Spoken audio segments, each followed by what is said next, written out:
यथामां कुरु कल्याणी कान्त कान्ता सुदुर्लभम्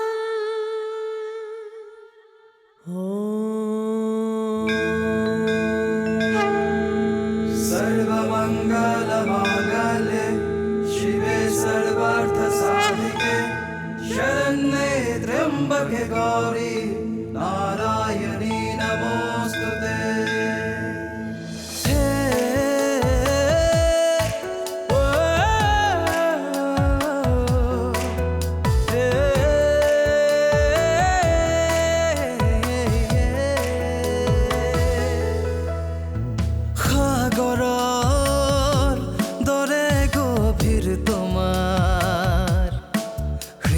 সকলোকে ৰাখা মৰমেৰে সামৰি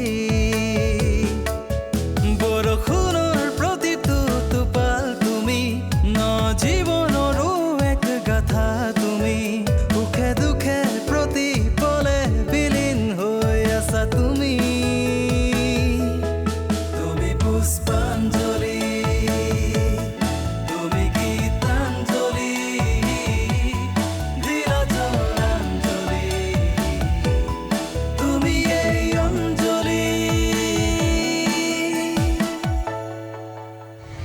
তাইৰ কথা পাহৰি যা আকৌ এজনী ভাল ছোৱালী চাই তোক বিয়াখন পাতি দিব লাগিব তোক এনেকৈ অকলে এৰি যাব নোৱাৰো নহয় তহঁতক কিমান সোনকালে যাব দিব নোৱাৰো নহয় মা তহঁত আৰু মোৰ কামবোৰৰ মাজত ব্যস্ত হৈ থাকি জীৱনৰ বাকী দিনকেইটা পাৰ কৰিব পাৰিম আৰু নহ'ব তই আকৌ বিয়া পাতিবই লাগিব তাই নিজৰ ইচ্ছা মতে ভাবিব নোৱাৰে তাই মোৰ পচন্দৰ মতে বিয়া হ'ব লাগিব আৰু মোৰ পচন্দ হ'লা তুমি অকল আপুনিয়ে মোক পচন্দ কৰিলে নহ'ব নহয় আপোনাৰ ভণ্টিয়েও মোক পচন্দ কৰিব লাগিব কি দৰকাৰ আছিল সেইবোৰ কথা কোৱা তাক মই মিছা আশা দিব লাগিছিল নেকি মানুহক মিছা সপোন দেখুৱাব নাপায় দাদা নাই দেখুওৱা তাক মিছা সপোন মই তাক চিৰিয়াছলি কথা দি থৈছোঁ যে তোৰ বিয়া তাৰ লগতেই হ'ব মোক লগ পালে মাত্ৰ এটাই প্ৰশ্ন তই কেতিয়া যাবি মই যেন ইয়াৰ পৰা ওলাই গ'লেই দেউতাই শান্তি পায় দেউতাৰে তই ইয়াত থাকিলে ভালহে পাব লাগে আগতেতো ভালেই পাইছিল এই বোৱাৰী একজনী অহাৰ পৰা মোক আগৰ দৰে ভাল নোপোৱা হ'ল এনে বোৱাৰী একেজনী পাইছে উল্লেখনীয় কৰবাৰ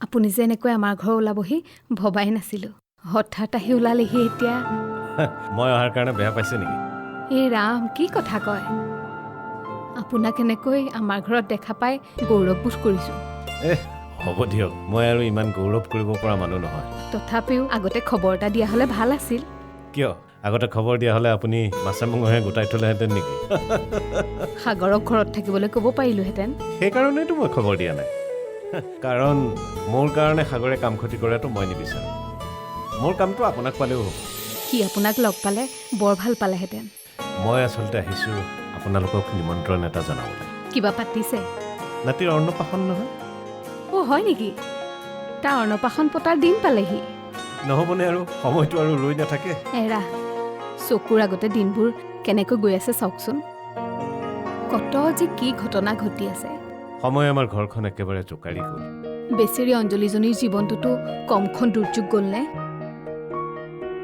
সুৰজিতলৈ বিয়া হোৱাৰ পাছত ভাবিছিলোঁ ভগৱানে তাইক চকু মেলি চাব কিন্তু দুখীয়াৰ দুখনো ক'ত গৈছে অন্নপ্ৰাশন এতিয়া কেতিয়ালৈ হ'ল বুলি ক'লে অহা বুধবাৰে মাজত এসপ্তাহ আছে আপোনালোক তিনিও গৈ লাগি ভাগি কামটো চলাই দিব লাগিব লাগিবতো অঞ্জলীৰ ল'ৰাৰ মুখত ভাত দিয়া আমি গৈ লাগি নিদিলে কেনেকৈ হ'ব খুৰা চাহ দিছোঁ আহকচোন ভিতৰলৈনো কিয় যাব লাগে ইয়াত দিলেও হ'লে একো নহয় আহকচোন মা আপোনাকো চাহ দিছোঁ আমাৰ নাতিৰ অন্নপ্ৰাশন মামীয়েকে গৈ লাগি ভাগি দিবগৈ নেকি যাম কেতিয়াকে অহা বুধবাৰে আচল কথাটো কোৱাই হোৱা নাই নহয় ল'ৰাৰ মুখত বোলে মোমায়েকে প্ৰথম ভাত দিব লাগিব সাগৰক এই দায়িত্বটো তুমি আকৌ এবাৰ মনত পেলাই দিবা হয় হয় মোমায়েক হিচাপে সাগৰহে আছে এই পুষ্পাই বাৰে বাৰে কৈ পঠাইছে এই সাগৰদাক বোলে কথাটো মনত পেলাই দিব লাগে মানে স্পেচিয়েলি তাই মোক কৈ পঠাইছে বাৰু বোলো চাহ ঠাণ্ডা ঠিক আছে বাৰু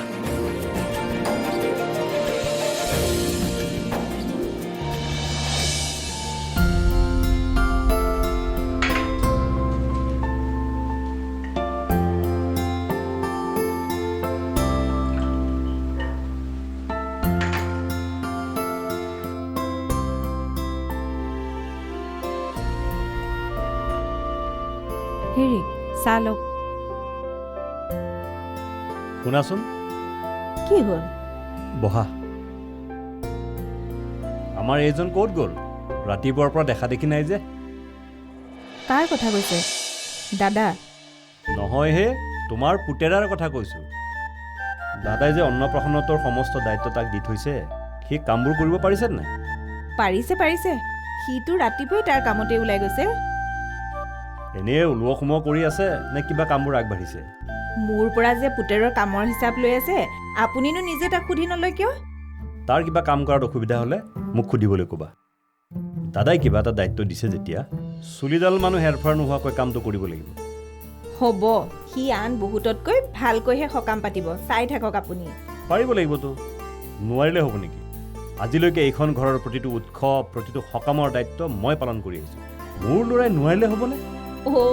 এইবাৰ মানে আপোনাক দাদাই দায়িত্ব নিদি তাক দিছে কাৰণে হ'বলা আপোনাৰ হিংসা লাগিছে। হিংসা কিয় লাগিব হে? সি মোৰ ল'ৰা নহয়।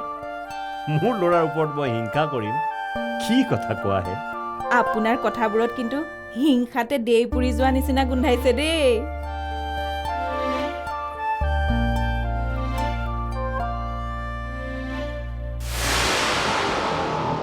মা, দেউতাক কিন্তু কণ্ট্ৰল কৰা সময় একদম আহি গৈছে দেই। কি কৰিলেনো? কোনোবাই চাগে চেনি দিয়া চাহ দিলে, দেউতাৰে খাই দিলে। মই চকু নিদিলে ক'ত আৰু দেউতাই নিজেই নিজক কণ্ট্ৰল কৰিব? এই ৰ'বা, আচল বস্তুকে এতিয়া বেলেগক দি দিবলৈ ওলাইছে আৰু তুমি দুচামুচ চেনিতে লাগি আছা। মনজিতক এই অন্নপ্ৰাশনটোৰ ঠিকা দি দিছে। ঠিকা দিছে? ঘৰৰে সকামটো ঘৰৰে মানুহক ঠিকা দিবলগীয়া হৈছে। প্ৰভু! ঠিকা দিয়াৰ নিচিনাই হৈছে দিয়াচোন। এই গোটেই কামটোৰ দায়িত্ব মনজিতক দি টকাগাল পানীত পেলাব ওলাইছে। মনজিতক আকৌ কিহৰ দায়িত্ব দিছে? তাকেইতো, চোৱাচোন বাৰু কিয় দিব লাগে? সি এতিয়া টকা সোপা মাৰিবহে। কিন্তু আগতেতো ঘৰৰ সকাম নিকামবোৰত দয়াইহে দায়িত্ব লৈছিল। বাপেকে চাগে বেছি টকা মাৰিব নোৱাৰে, সেইকাৰণে মাকে বুদ্ধি কৰি এতিয়া পুতেকক কামত লগাইছে। এইবোৰ বন্ধ কৰোৱা দেই মা। মনজিতক ইমান বিশ্বাস কৰা দৰকাৰ নাই। তাতকে মোক দিয়ক, ময়োতো হাতত পইচা পালে বজাৰখিনি কৰি আনিব পাৰিম ন। যি কৰে কৰি থাকক, মই এনেও এইবোৰত নাই। যি কৰে কৰি থাকক নহয় মা। সিহঁতৰ মতে কাম কৰিবলৈ দিলে দেউতাক দেউলীয়া কৰি পেলাব। দেউতাক মুঠি মাৰি ধৰা, সিহঁতৰ হাতৰ পৰা মোকলাই আনা মা। তেতিয়াহে মই আপুনি দিয়া কামটোত ছাকচেছ হোৱা বুলি ভাবিম। আপুনি চাই থাকক বৰদেউতা, দাদাৰ ল'ৰাটোৰ অন্নপ্ৰাশনটোৱে তাৰ মুখত ভাত দিব আৰু আমাৰ ঘৰৰ মানুহখিনিৰ মুখত হাঁহি দিব। এইটো মই কৰামেই। মা, এইবোৰ তুমি কি কৰিবলৈ ওলাইছা মা? সকলোবোৰ কথা পাহৰি গলা নেকি?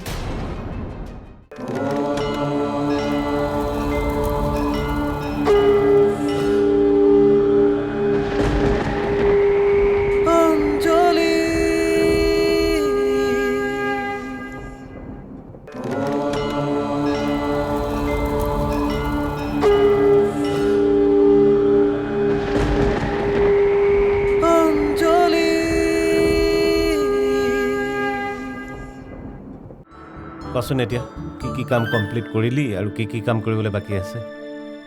মনত পৰাৰ ভিতৰত প্ৰায়বোৰ কাম হৈছেই। মাছ মাংস আৰ্লি মৰ্ণিং আহি পাই যাবহি। বাকী বজাৰৰ লিষ্টখন দোকানত দি আহিছোঁ। আবেলিৰ ভিতৰত মাল আহি পাই যাবহি। আৰু পেণ্ডেল আগদিনা ৰাতি 10টা বজাৰ ভিতৰত কমপ্লিট হৈ যাব। বাকী পূজাৰ মানুহকেইজনক আজি আকৌ এবাৰ ফোন কৰিম। বাহ, কামবিলাক তই চম্ভালি ল'ব পাৰিছ। পাৰিবই লাগিব বৰদেউতা। এটা সময়ত মই গোটেই ঘৰখন চম্ভালি ল'ব লাগিব। বৰদেউতা, বৌক আজি এবাৰ বজাৰলৈ লৈ যোৱাৰ কথা ভাবিছোঁ। বৌৰক আকৌ বজাৰলৈ লৈ যাব লাগে কিয়? নহয় মানে বৰদেউতা, মাইনাটোৰ কাৰণে বৌৰ কাৰণে নতুন কাপোৰ দুযোৰ ল'ব লাগিব নহয়। বৌৰ কাৰণে নহ'লেও মাইনাটোক নতুন কাপোৰ এযোৰ নিপিন্ধালে ভাল লাগিব জানো বৰদেউতা? তোক কিন্তু মই মানিছোঁ দেই। চাচোন, এই কথাটোতো মোৰ মনলৈ এবাৰো অহা নাছিল। কিনি দিবি, বৌৰক বজাৰলৈ লৈ গৈ নতুন কাপোৰ এযোৰ কিনি দিবি আৰু তয়ো এযোৰ ল'বি। মোক নালাগে, মইনো নতুন কাপোৰ পিন্ধিবলৈ ক'ত সময় পাম? দিনটো কিমান কাম কৰি থাকিব লাগিব। মই ভবাতকৈ বহুত স্মাৰ্ট দেই।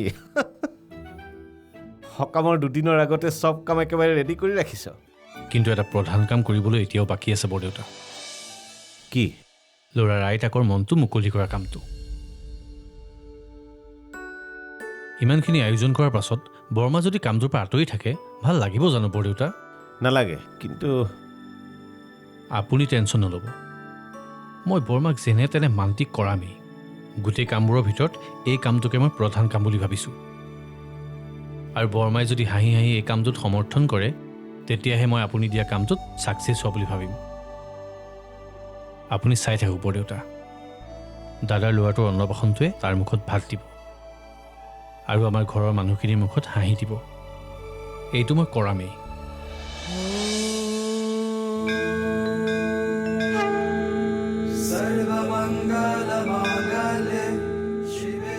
ইটো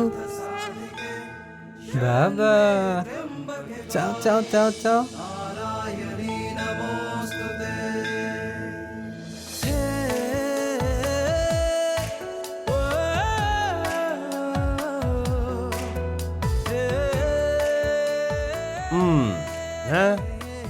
কি গোসাঁই মানুহ, আমাৰ গোসাঁই মানুহ কণ এখন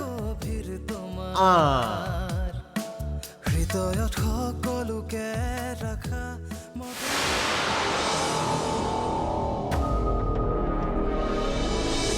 ৰ'বা, তোমালোকে এইবোৰ কি কৰিছা?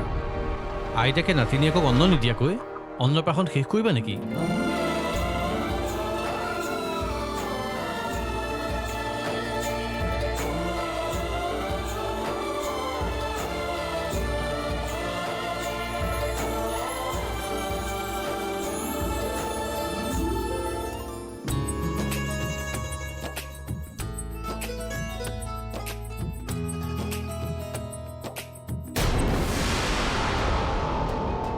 মা, এইবোৰ তুমি কি কৰিবলৈ ওলাইছা মা? সকলোবোৰ কথা পাহৰি গ'লা নেকি? মা, নাতিৰ মুখত যে অন্ন দিবলৈ ওলাইছা তাৰ আগত যে উপহাৰ দিয়াৰ এটা নিয়ম আছে, পাহৰি গ'লা নেকি?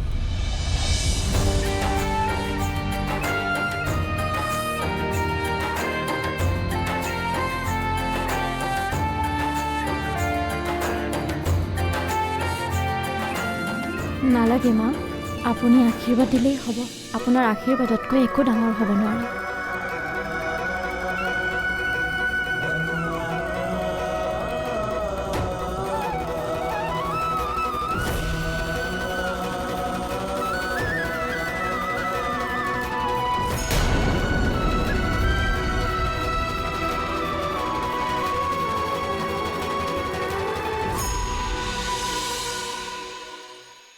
অঞ্জলিৰ ল'ৰাটোৰ অন্নপ্ৰাশনলৈ গৈ মোৰ এটা কথাই ভাল লাগিল যে অৱশেষত আইতাকে তাইৰ ল'ৰাটোক আদৰি ল'লে। আদৰি ল'বই দেচোন, কোনো আইতাকে নিজৰ নাতিনীয়েকক এনেকৈ আদৰি নোলোৱাকৈ থাকে। মইতো সেইটো কথাতে বৰ আচৰিত হৈছোঁ। মানুহজনীৰ বাৰু সেই কণমানি ল'ৰাটোলৈ অকণো মৰম লগা নাছিল নে? মৰমটো লাগিছিল, কিন্তু মানুহগৰাকীয়ে নিজৰ জেদ ৰাখিবলৈ গৈ মুখ নোচোৱাকৈ আছিলে। কাৰণ তেওঁ জানিছিল যে নাতিয়েকৰ মুখখন দেখাৰ লগে লগে তেওঁৰ মৰমবোৰ উঠলি উঠিব। মানুহৰ এই সম্পৰ্কবোৰ বৰ আচৰিত। ল'ৰা ছোৱালী নাতি নাতিনী মায়াই মানুহক বৰ বেয়াকৈ বান্ধি ৰাখে। এই বান্ধোনবোৰেইতো একোটা পৰিয়ালক সুন্দৰকৈ চলাই লৈ যায়। এজন পুৰুষ আৰু এগৰাকী নাৰীয়ে নিজৰ সংসাৰখন গঢ় লয়, পাছত সেই সংসাৰখনলৈ নতুন আলহীৰ আগমন ঘটে। যেনেকৈ মোৰ আৰু দেউতাৰ সংসাৰলৈ তই আহিছিলি, তোৰ সংসাৰলৈ আকৌ মৌচুমী আহিল। কোনোবা নতুন মানুহ আহে, কোনোবা পুৰণা মানুহ আঁতৰি যায়। মৌচুমী আমাৰ পৰিয়াললৈ আহিলে, কিন্তু তাৰ আগতে দেউতা আঁতৰি গ'ল।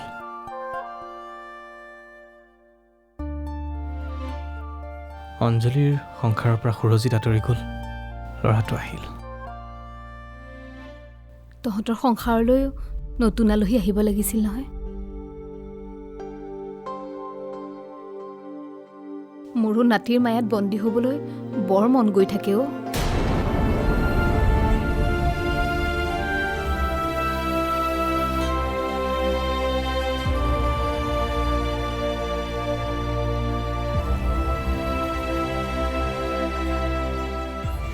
তুমি কামটোত ছাপোৰ্ট দিয়া মানে এইটো সিহঁতৰ লগত চামিল হৈ যোৱা হ'ল ন?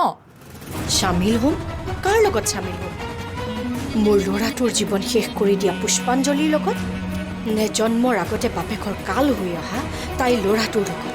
সিহঁত দুটাৰ এটাৰ লগতো মই চামিল হ'ব নোৱাৰোঁ।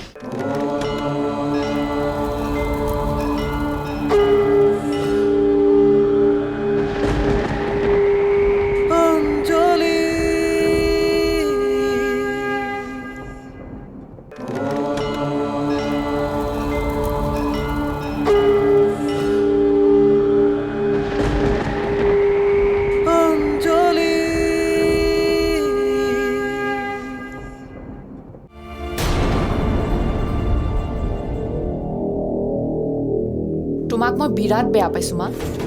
ইমান সোনকালে যদি কম্প্ৰমাইজ কৰা তেন্তে ইমান দিনে কথাবোৰ ধৰি থকাৰ কি ফলটো হ'ল? মই নিয়মটো মানি ল'ৰাটোৰ মুখত অন্ন দিলোঁ বুলি কেনেকৈ ভাবিলি যে মই কথাবোৰ পাহৰি যাম? তুমি কামটোত ছাপোৰ্ট দিয়া মানে এইটো সিহঁতৰ লগত চামিল হৈ যোৱা হ'ল ন? চামিল হ'ম? কাৰ লগত চামিল হ'ম? মোৰ ল'ৰাটোৰ জীৱন শেষ কৰি দিয়া পুষ্পাঞ্জলিৰ লগত, নে জন্মৰ আগতে বাপেকৰ কাল হৈ অহা তাইৰ ল'ৰাটোৰ লগত? সিহঁত দুটাৰ এটাৰ লগতো মই চামিল হ'ব নোৱাৰোঁ। কিন্তু তুমি যে সাজি কাচি ল'ৰাটোৰ মুখত অন্ন দিলাগে, এতিয়াতো চবেই ভাবি ল'ব তুমি সিহঁতক আদৰি লৈছা। কোনোবাই ভাবি ল'লে বুলি মই সিহঁতক আদৰি ল'ব নোৱাৰোঁ। ল'ৰাটোৰ মুখত মই চামুচখন লগালোঁ বুলিয়ে মোৰ বুকুৰ জুইকুৰা মই পাহৰি যোৱা নাই। তেন্তে কামটোনো কৰিলা কিয়? তুমিনো নিজকে কণ্ট্ৰল কৰিব নোৱাৰিলানে? মই মনজিতৰ কথাত বান্ধ খাইহে তালৈ যাবলগীয়া হ'ল। মই জানো এইটো মনজিতৰে কাম হ'ব। তোমাক চবৰে সন্মুখত সৰু কৰাবলৈ সেয়ে অন্নপ্ৰশনটোৰ প্লেন কৰিছে। মনজিতে মোক ভুলাব নোৱাৰিলেহেঁতেন, কিন্তু সি মোক এনে এপাত অস্ত্ৰ মাৰিলে। বৰ্মা, সোমাব পাৰোনে? আপুনি এতিয়াও ইয়াতে বহি আছে যে, ব'লক আকৌ। সোনকাল কৰক, কামবোৰ শেষেই হ'ব এতিয়া। কলৈ যাব লাগে মই? কি কলৈ যাব লাগে? আপোনাৰ নাতি অন্নপ্ৰাশন, আৰু আপুনি এতিয়াও নিজৰ ৰুমতে সোমাই আছে। নাতিৰ মুখত ভাত দিবৰ হ'ল। আহক ব'লক। কলৈকো নাযাওঁ মই, মোক জোৰ কৰি নাথাকিবি। আপুনি নগ'লে কেনেকৈ হ'ব বৰ্মা? আপুনি নগ'লে দেখোন গোটেই কামটোৱে বন্ধ কৰি দিব লাগিব। কৰি দে বন্ধ, মোৰ একো হানি নপৰে। এনেকৈ কিয় কৈছে বৰ্মা? আপোনাৰ কাৰণে যদি ইমান শুভ কাম এটা বন্ধ হৈ যায়, আপোনাৰ জানো ভাল লাগিব? মোৰ কাৰণে একো কাম বন্ধ নহয়।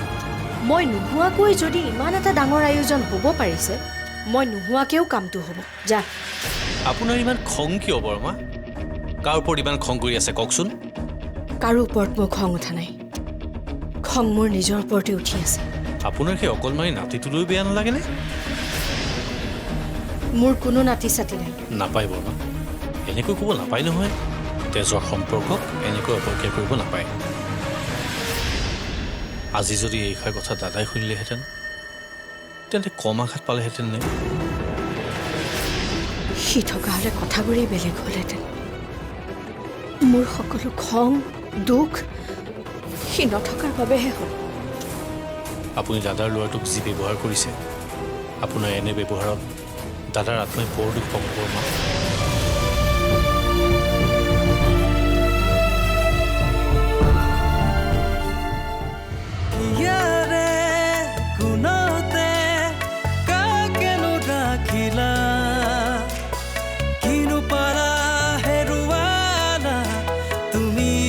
জানিলা দুচকুৰ মাজতে কাকেনো আঁকিলা, জোনাকীৰ পোহৰতে কাকেনো বিচাৰিলা, দুহাতেৰে কিনো আকোৱালিলা, সুখৰে চানে কিখন